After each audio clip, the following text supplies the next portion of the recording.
Wow, what the hell happened? The hats work, those stupid hats. Those hats that look like they were printed at a kiosk in the middle of a Westfield mall. I had the weirdest dream last night. Remember that guy who used to host The Apprentice? I dreamed we elected him president. His plan was to go home to Mar-a-Lago, play 5,000 rounds of golf, phone into Trump TV every morning for 10 years, and then die on the toilet. That was his plan. Ever wonder how much Trump thinks a loaf of bread costs? Brace yourselves, folks, because it's not just a few bucks. It's apparently worth $1 million, according to our very stable genius. Yep, you heard that right. Before we move on, I'd like to ask you a small favor. If you appreciate this content, please take a second to like this video and subscribe to the channel. Over 98% of you watch the videos without subscribing. It costs you nothing, but it makes a huge difference to us. So, did you click the subscribe button?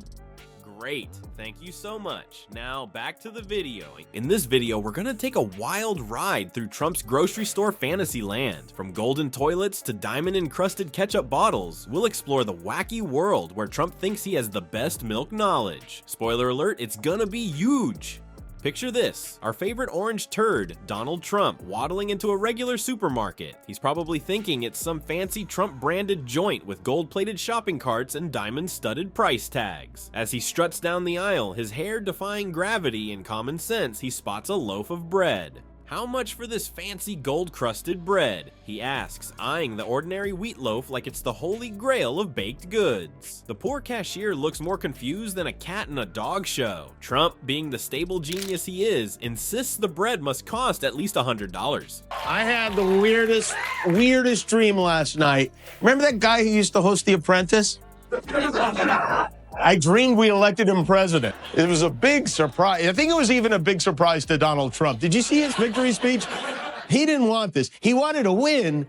It's the best bread, believe me. I know bread. I've eaten more bread than anyone in history, probably.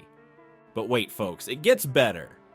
Our grumpy Trumpy moves on to the milk aisle, his natural habitat given how much he loves to milk his fame. He starts bragging about his tremendous milk knowledge like he's some sort of dairy savant. You know, I once owned the world's most expensive cow, he boasts to a bewildered shopper trying to grab some 2%. It gave the best milk, people say. Milk so good it would make your bones great again. As if this grocery store adventure couldn't get any more ridiculous, Donnie Diapers decides it's time to show off his legendary negotiation skills. He spots a cardboard cutout of a farmer and thinks, aha, time for the art of the deal. He sidles up to the cutout, ready to haggle like his presidency depends on it. Listen here, farmer, I'll give you 2 rolls of my special Trump toilet paper for your entire stock of milk. It's a great deal, the best deal. And tell my daughter, and what I will tell my daughter, is that our roles as American citizens have never been more important than they are right now. Wow, what the hell happened? The hats work, those stupid hats. Those hats that look like they were printed at a kiosk in the middle of a Westfield mall.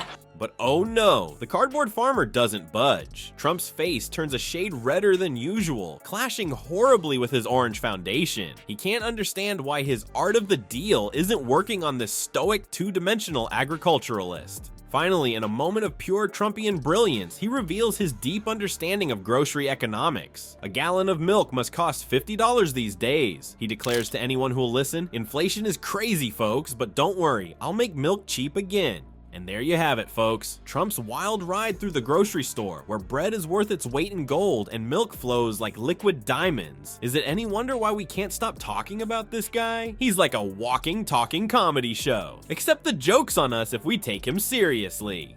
After his grocery store fiasco, our orange turd decided to enlighten some very confused produce stalkers with a history lesson. Because who better to teach American history than a guy who thinks Frederick Douglass is still alive and kicking? Trump started off strong, regaling the poor workers with tales of George Washington crossing the Delaware. But in Trump's version, old George wasn't in some rickety boat. No siree. According to Donnie Diapers, Washington cruised across that river in a fancy yacht, probably with gold-plated oars and a "Make America Great for the First Time" flag. His plan was to go home to Mar-a-Lago, play 5,000 rounds of golf, phone into Trump TV every morning for 10 years, and then die on the toilet. That was his plan.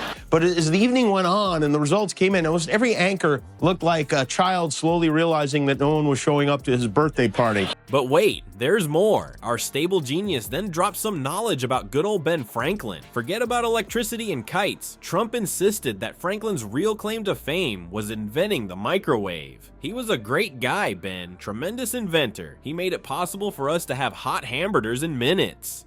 The history lesson took an even weirder turn when Trump started talking about the Boston Tea Party. According to Grumpy Trumpy, it wasn't about tea at all. It was actually about coffee, folks, but the fake news got it all wrong. They were throwing coffee beans into the harbor because they wanted better espresso machines. At this point, Trump wandered into the coffee aisle, muttering something about finding Cove Faith.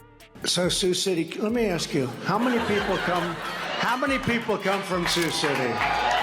Perfect save, flawless. Nobody even noticed. Been doing this confused old Joe Biden routine a lot lately, which made what he did the very next day in Iowa even more perfect. He was convinced it was a real drink from back in the day and got into a heated argument with a bag of coffee beans when he couldn't find it. But the crown jewel of Trump's historical hiccups came when he demanded to know where they kept the Revolutionary War airport souvenirs. Yes, you heard that right. Our very stable genius thought there were airports during the Revolutionary War. It's like he thinks the founding fathers flew Spirit Airlines to sign the Declaration of Independence. And here's the kicker, folks. This isn't just some made-up joke. Trump actually claimed in a real speech that Revolutionary War soldiers took over airports. It's enough to make you wonder if he thinks Paul Revere's famous ride was actually in a Boeing 747. As Jimmy Kimmel so eloquently put it, it's like watching a toddler try to explain quantum physics. Except in this case, it's more like watching a 70-something-year-old man with nuclear codes try to explain basic American history. God help us all.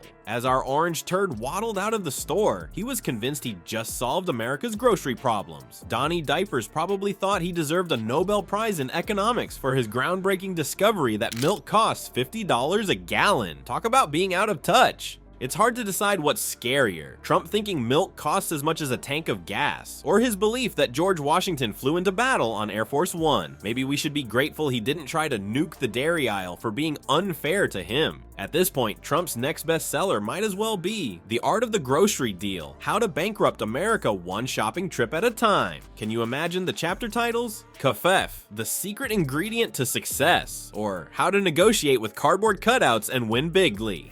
But hey, at least now we know why Trump's economic policies were about as useful as a chocolate teapot. When you think a loaf of bread costs more than a Mar-a-Lago membership, it's no wonder your idea of helping the average Joe is giving tax cuts to billionaires. Maybe next time, instead of trying to run the country, Trump should stick to running his mouth. It's the only thing he's good at.